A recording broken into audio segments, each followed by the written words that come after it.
From the lands of South Africa hailed the fighter with unprecedented fighting style. Good shot. Good shot. Oh! Huge right. Oh, it's hurt. Oh, big left hand. He is going to be overwhelmed. Robert Whitaker, he recognizes and understands. Until desperation shot, but Du Plessis gets him down. Ground here now. Du Plessis piling in the pressure. That's it into London. It's a TKO. Dricus du Plessis. Dricus du Plessis' journey from immature fights to EFC and then to becoming the first middleweight champion from South Africa has been incredible. After etching his name in the EFC, the champion continues to rock the UFC stage with win after win. He has everything a true UFC champion does: an unconventional fighting style, a propensity for trash talk, and raw power to force a submission in the octagon. The Still Knock has proved himself to be a knockout machine in the ring that opponents fear to face. Dricus du Plessis enjoys 21 wins and only 2 losses in his professional mixed martial arts career. 9 wins are via knockout, 10 by submission, and 2 by decision.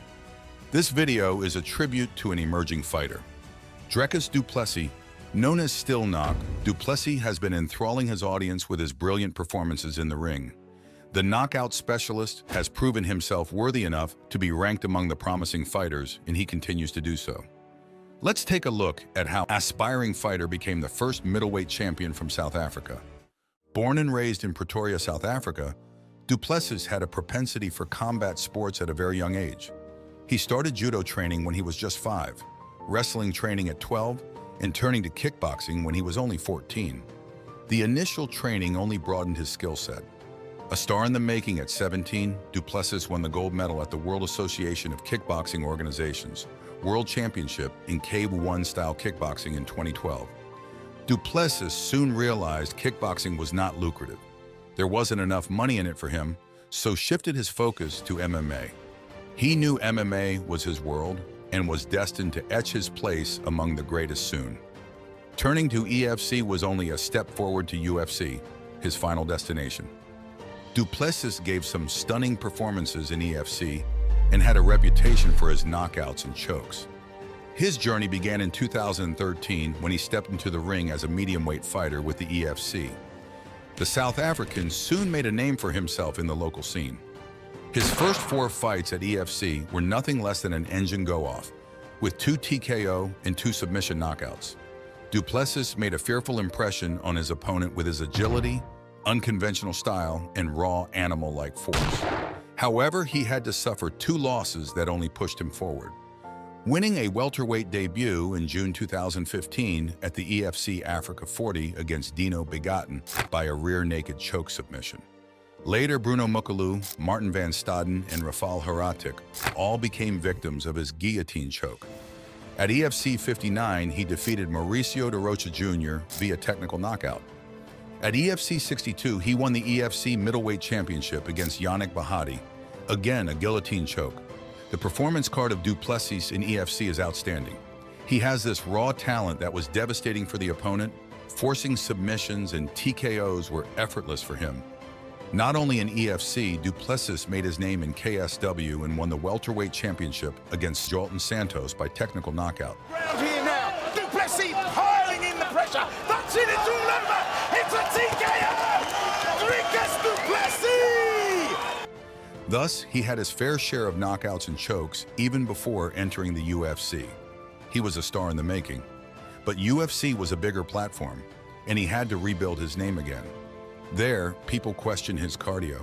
He had the size and strength, but would he be able to stand the middleweight elite? Dricus du Plessis vs. Marcus Perez. A debut fight with Marcus Perez was the start he needed for an undefeated journey at UFC. Both Perez and Du Plessis were looking in excellent shape. There was a good exchange of kicks and punches. Du Plessis seems reluctant and underconfident, but provides good counterstrikes. But one fatal face punch secured a decisive knockout for Du Plessis. Build it up in your head. The difference with Du Plessis is he was signed to another organization.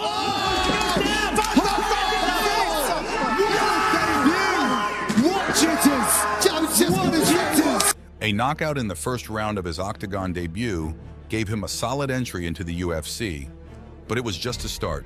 and veterans like Trevin Giles awaited him in the arena. Du Plessis vs. Trevin Giles. Dricus du Plessis didn't know how to play boring, and his second fight was as entertaining as the rest. Giles looked smooth, countering moves. But it was du Plessis' night. Giles again landed some good shots, but du Plessis fired back with equal force.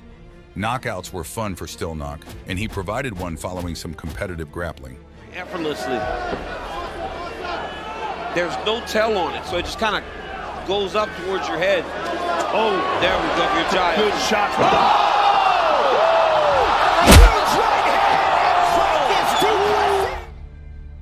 The second fight was just a replay of du Plessis' unconventional style, but he was still too new to be ranked amongst the greats. Du Plessis' next victim was Brad Tavares. Brad Tavares at UFC 276. In his third UFC fight, du Plessis faced Brad Tavares. With a 5-win streak, would the next match provide another feather in his crown? The fight continued for 3 complete rounds, but it was bloodied in the literal sense, with punches after punches, most of them directed at the face. Tavares looked like a ghost at the end of the fight.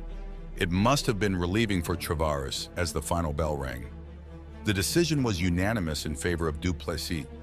Another feather in his cap, another win to become proud of despite a blocked nose. Next came Darren Till. Darren Till from England at UFC 282. UFC 282 was a replay of du Plessis' style of game. Unconventional, unrestricted, and unbridled power. He dominated the entire first round. Too good, so I try to keep my mouth open to breathe.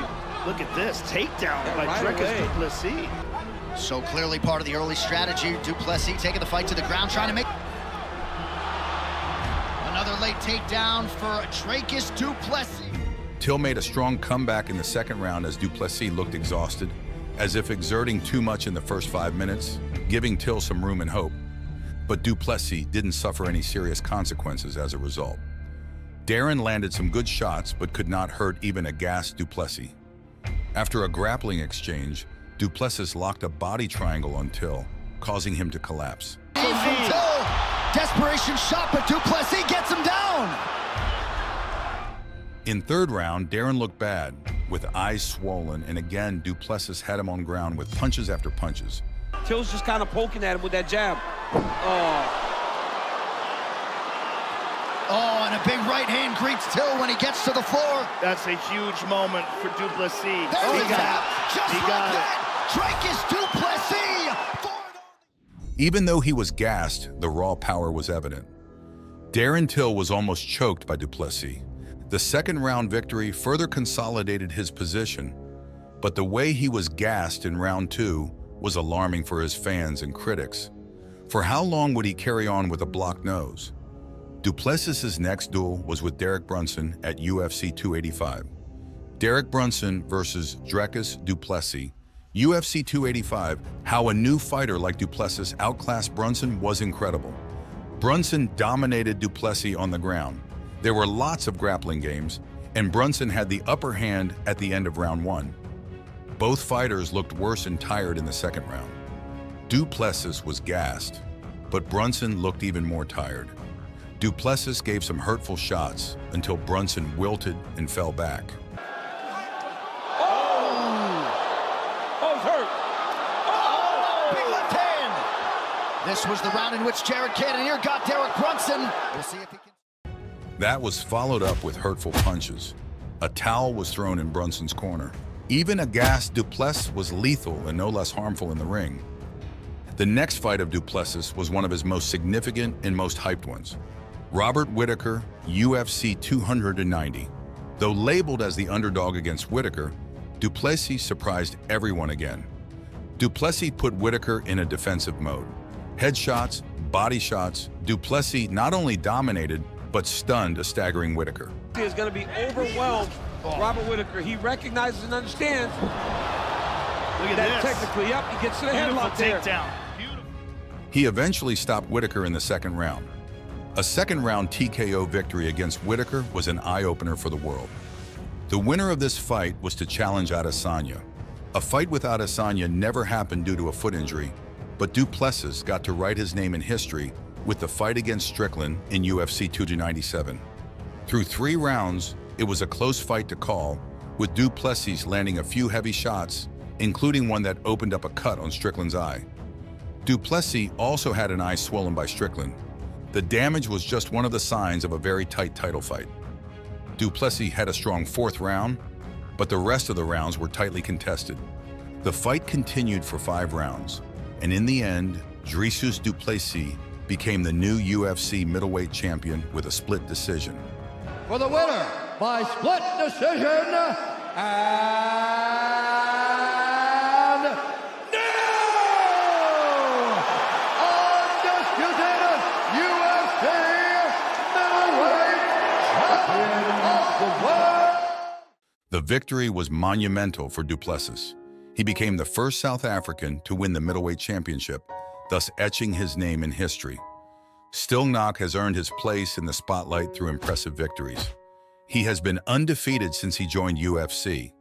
His journey in the UFC has been a testament to his skill and determination. With his brilliant performances, he was able to shed criticism on his style and cardio. His distinctive style may cause others to doubt his abilities, but it makes him special, and he is there to rule. Stars like du Plessis are born to exceed expectations. Watch how another underdog, Manny Pacquiao, becomes an international sensation.